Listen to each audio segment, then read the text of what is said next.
In modules 3 and 4 of the course section devoted to the analysis of financial statements, we turn our attention to a group of ratios which measure the efficiency with which a company manages the various elements of its working capital, in particular its inventory, trade receivables, and trade payables.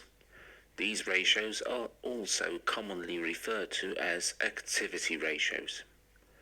Let's examine the first of these, namely inventory turnover, which is calculated by taking the cost of sales and dividing it by the balance of inventory.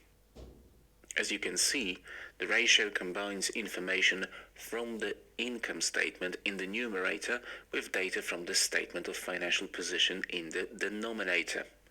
Because the income statement measures what happened during a period, whereas the statement of financial position shows the condition as at the end of the period, average statement of financial position data is normally used to ensure consistency. For example, to compute inventory turnover, the cost of sales would typically be divided by the average of the beginning of year and end of year inventory balances. It must be stressed, however, that some analysts prefer to average more observations if they are available, especially if the analyzed business is seasonal.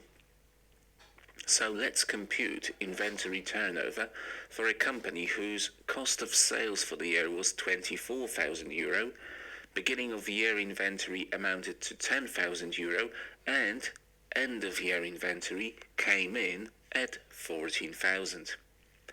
Measuring inventory turnover obviously involves dividing the €24,000 of cost of sales by the average of 10 and 14,000, in other words, by €12,000 of average inventory, giving a result of 2 or 2 times per year, to be more precise. Inventory turnover is a relatively simple measure to interpret.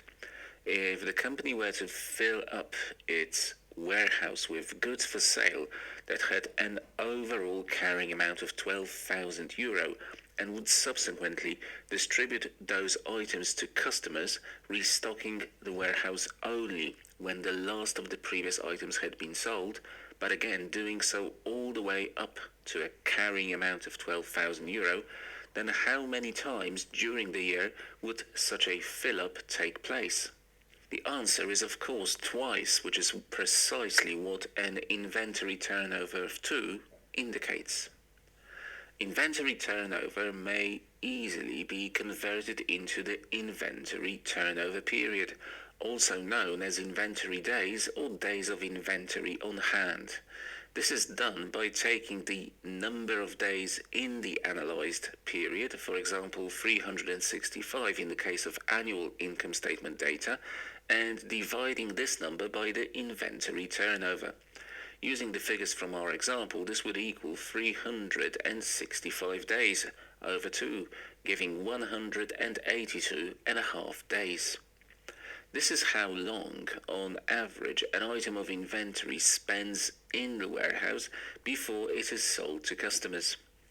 The ratio also tells us how long the company could potentially continue servicing sales to clients out of its average inventory balance before needing to restock.